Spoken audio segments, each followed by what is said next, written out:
बोलो रुद्र, क्या मुझसे झूठ बोलने की वजह ये थी कि तुम अपना प्यार छिपाना चाहते हो? बोलो, वरना मैं अभी मेरा हाथ छोड़कर इस खाई में गिर जाऊंगी। बोलो रुद्र, बोलो। नीरजा, ये कैसी इज्जत है तुम्हारी? हाँ हाँ, देवी मेरी बीवी नहीं, दोस्त है। मैंने झूठ कहा था तुमसे क्योंकि मैं मजबूर था। मजबूर थे या मुझसे दूर रहने का बहाना ढूंढ रहे थे? जल्दी अपनी बात बोलो रुद्र, मैं ज्यादा देर तुम्हारा हाथ नहीं थामे रहूंगी। मैं कूद जाऊंगी रुद्र, मैं कूद जाऊंगी। मैं तुम्हें नहीं मरने दूंगा नीरजा, मैं हूं ना। ये कहकर रुद्र एक झटके में नीरजा को अपनी ओर खींच लेता है और उसकी कमर को बाहों में लपेटकर उसे पीछे की ओर ले जाता है और जोरदार एक तमाचा लगाता है और नीरजा अपनी सुबकियां थाम लेती है। तुम्हारा दिमाग ठिकाने पर है या नहीं? ये क्या बेवकूफी करने जा रही थी तुम? हाँ हाँ, करता हूँ मैं तुम्हें प्यार, मगर मैं तुम्हारे प्यार के लायक नहीं हूँ नीरजा। मैं चाहता हूँ तुम मेरे साय से भी दूर रहो, वरना ये तुमको छूने भर से बर्बाद कर देगा। मैं बर्बाद होना चाहती हूँ रुद्र, मुझे छूकर बर्बाद कर दो। आई लव यू रुद्र, बहुत प्यार करने लगी हूँ तुमसे। तुम करते हो तो बता दो, नहीं करते हो तो बस चले जाओ मुझसे दूर। पर यूं पास रहकर तड़पाओ मत, तकलीफ होती है जब तुम निगाहों के सामने रहो और मैं तुम्हें छू भी ना सकूं। चले जाओ मुझसे दूर, चले जाओ दूर। और नीरजा रोते हुए रुद्र से लिपट जाती है। रुद्र भी अब नीरजा की मोहब्बत की जिद के आगे सरेंडर कर चुका था और वो भी नीरजा को बाहों में कस लेता है। नीरजा रुद्र एक दूसरे के हो रहे थे, तभी पहाड़ की ओट से कोई इनको झांक कर देख रहा था। ओह गॉड, घर पहुंचना होगा, वरना अभी भाई की गाड़ियां हमें ढूंढते हुए आ जाएगी और उन्होंने ऐसा देख लिया तो बस। रुद्र नीरजा जाने लगते हैं, तभी नीरजा ठहर जाती है। क्या हुआ नीरजा? कुछ नहीं, ऐसा लगा जैसे कोई हमें देख रहा हो। लीव, तुम गाड़ी लाओ, मैं अभी आती हूँ। और रुद्र चला जाता है। नीरजा उस ओर आगे बढ़ती है और झांक कर देखती है तो वहां कोई भी नहीं था। वो भी अब लौट रही थी कि अचानक उसका जूता कांच की चूड़ी पर पड़ता है जो चूर चूर हो जाती है। अरे, ये लाल चूड़ी किसकी टूटी होगी और कैसे लोग हैं अपनी चूड़ियां ऐसी टूटने के लिए छोड़ देते हैं? मैं होती तो रुद्र के नाम की चूड़ियां कभी अपने हाथ से अलग नहीं होने देती। रुद्र तभी गाड़ी का हॉर्न बजाता है और नीरजा वहां पड़ी साबुत चूड़ियां फटाफट उठाकर गाड़ी में आकर बैठती है। कहाँ रह गई थी? कुछ नहीं, बस किसी की अमानत समेट रही थी। इनको किसी दरिया में बहा देना ही ठीक रहेगा। ओफो, कितनी सेंसिटिव हो तुम नीरजा। ऐसे सबकी फिक्र करोगी तो सब तुम्ही को चोट पहुंचाते रहेंगे। पहुंचाने दो सबको चोट, तुम हो ना मेरे मलहम, मेरे saviour. Oh Rudra, you have no idea today how much happy I am. जी करता है जहान भर को कह दूं I love you, I love you, I love you. और नीरजा खिड़की के बाहर निकलकर बाहें फैलाकर जोर से चिल्लाने लगती है। पीछे आ रही एक काली पीली टैक्सी में कोई तो था जो नीरजा का ये ऐलान सुन रहा था। कहीं ऐसा तो नहीं कि नीरजा के अपने ही उसका दुश्मन बन हर जगह परछाई की तरफ पीछा करवा रहे हों। I love Rudra, my saviour, मेरा रखवाला, आखिर मुझे मिल ही गया। देखा रुद्र, अब तुमसे मिलने के बाद तुम्हारी खुशबू तो इन फिजाओं में भी जा घुली है। I can feel the aroma in the air. ये किस चीज की खुशबू आती है तुम में से? रूह की खुशबू है ये, जो अब तुमसे भी जा मिली है। अब से जब भी तुम सांसें लोगी, तुम्हारी और मेरी रूह की खुशबू इन्हीं फिजाओं में महकती चली जाएगी। नीरजा रुद्र के कांधे से लिपट जाती है और दोनों घर पहुंच जाते हैं। अलग होते हैं, दोनों इस बात को छिपाए रखने का फैसला लेते हैं और नीरजा नॉर्मल बनकर घर में जाती है, मगर वो नहीं जानती थी कि ये रात उसके लिए खौफ की रात होने वाली है। नीरजा रुद्र को खिड़की से निहार कर फ्लाइंग किसेस दे रही थी। बहुत खुश थी बेचारी। कुछ देर बाद वो पानी लेने जाती है और तब उसे हॉल में बैठे जनक, मनोज और जया की आवाजें आती है। तो आपने नीरजा से बात की क्या पापा? बात क्या करनी है, मैं कहूंगा तो वो मेरी बात टालेगी थोड़ी। आखिर अपने डैड से इतना प्यार जो करती है मेरी लाडली।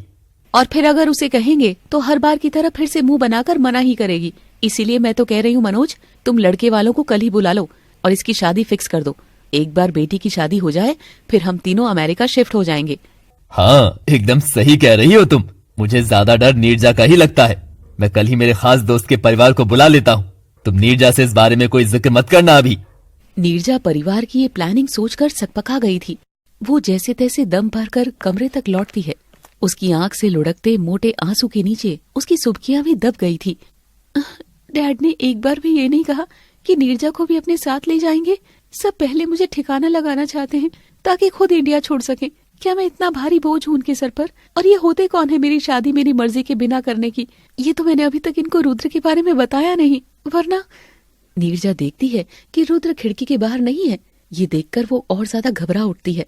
रुद्र थका हारा कॉटेज में लेट रहा था कि तभी उसके कॉटेज के बाहर कोई काले कंबल से ढका हुआ अंदर घुसने की कोशिश कर रहा था और वो कामयाब भी हो गया था। वो रुद्र के बिस्तर की ओर बढ़ रहा था, मगर रुद्र को जरा भी होश नहीं था। कौन है? हे, कौन हो तुम? हिलना नहीं वरना गन से उड़ा दूंगा। रुद्र कंबल पर अटैक करके उसे दबोच लेता है। रुद्र, मैं हूँ यार, अब मार के ही छोड़ोगे क्या? मैडम आप? Madam my foot.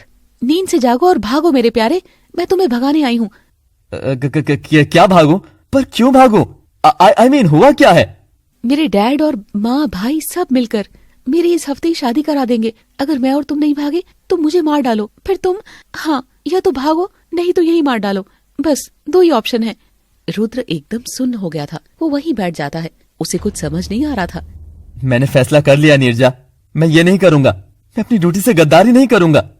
Neerja Rudra का जवाब सुनती है तो उसकी बोली चुप हो जाती है, मगर आंख रोकर बहुत कुछ बोल रही थी। रुद्र से मिन्नतें कर रही थी। सुधा रसोई में आटा लगा रही थी और दरवाजे पर धड़ाम धड़ाम वाली खटखट हो रही थी। शैलजा बिटिया, जा जाकर देख तो किसको आफत पड़ी है ऐसी, जो ऐसे दरवाजा पीट कर ही मरेगा आज। जी माँ जी। शैलजा उठकर दरवाजे की ओर बढ़ती है और सर पर पल्लू कर लेती है। वो दरवाजे की ओर बढ़ती है और जैसे दरवाजा खोलती है, अपने आप ही उसके हाथ में पहनी हरी चूड़ियां निकलकर फर्श पर गिरकर टूटने लगती है। क्या हुआ शालू, कौन है दरवाजे पर? वो देखती है कि दरवाजे पर रुद्र खड़ा है, जिसके साथ दुल्हन के जोड़े में ब्याहता बनी नीरजा है। नीरजा की आंखें लाज से झुकी हुई थी और शैलजा रुद्र से निगाहें मिला रही थी। उसकी आंखों में उमड़ रहा सैलाब बाहर आने को ही था कि तभी सुधा भी उधर आ जाती है। कौन? रुद्र बेटा तू? और ये तेरे साथ? माँ, ये नीरजा है, हमने शादी कर ली है।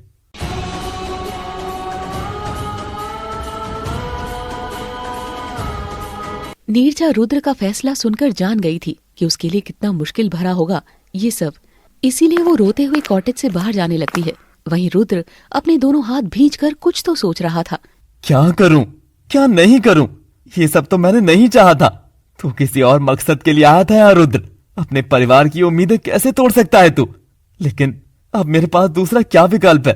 शायद यही रास्ता है जिससे होकर मैं अपनी मंजिल पा सकूं। और नीरजा बाहर आकर जहर की शीशी थामकर उसे मुंह की ओर ले जा रही थी कि ठहरो नीरजा, क्या मिलेगा मरकर? जिंदगी में पहली बार प्यार हुआ और वो भी मुकम्मल नहीं हो सकेगा, सिर्फ मेरी वजह से। हाँ रुद्र, मैं तुम्हें कोई दोष नहीं दे रही हूँ। मैं जानती हूँ मुझे अपनाना कितना मुश्किल है। अमीर बाप की बेटी होगी, नकचड़ी होगी, इसके पास दौलत है, रुद्र के पास तो कुछ भी नहीं है। घर परिवार सबको रुद्र को संभालना है। ये सब मैं जानती हूँ सब। इसीलिए मुझे तुमसे कोई शिकायत नहीं है जान, पर बिना तेरे ये जिंदगी भी बेस्वादी फीकी सी लगेगी। तुम्हें इसे खत्म करके आखिरी रस भी तुम्हारे इश्क का चख कर अपनी जान देना चाहती हूँ। रुद्र नीरजा के हाथ से बॉटल छीनकर फेंक देता है और उसे कसकर खुद से लगा लेता है। पागल हो तुम, एकदम पागल, जो इस जाहिल से प्यार करने लगी। अरे किसी अमीर की बगिया का फूल बनने लायक हो तुम। हाँ, वो फूल जिसे हम चाहे बगिया से तोड़कर ये अमीर अपने सर पर ताज और फिर जूते की धूल बना देते हैं। पर मैं तुम्हारे आंगन की तुलसी बनना चाहती हूँ रुद्र, तुलसी बनना चाहती हूँ। तो चलो। कहाँ? मेरा आंगन की तुलसी बनने। और रुद्र उसे कांधे पर उठा लेता है और दोनों मंदिर में जाकर शादी कर लेते हैं और हमेशा हमेशा के लिए एक हो जाते हैं। उधर रुद्र अपनी नीरजा को लेकर फरार हो जाता है और इधर अगली सुबह मनोज, जया, जनक सब के सब नीरजा को गायब पाकर आनन फानन में लग जाते हैं। कहाँ चली गई नीरजा? सुधा अपने बेटे के इस फैसले से शॉक में चली जाती है। वहीं शैलजा बिना कुछ बोले ही घर के बाहर निकलती है तो नीरजा से टकराती है। दोनों एक दूसरे को पलटते हुए देखते हैं। I am sorry miss. Neerja मुस्कुरा रही थी पर शैलजा के चेहरे पर गम पसरा था। वो नंगे पांव ही चल रही थी सड़क पर। गिरकर टूट रही चूड़ियां उसके पांव में चुभ रही थी।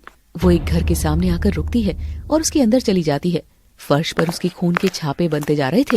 शैलजा, शैलजा, आ गई तू? शैलजा बिना कुछ बोले कमरे का दरवाजा बंद करके जाती है और एक तस्वीर के सामने खड़ी हो जाती है। चले जाओ यहाँ से।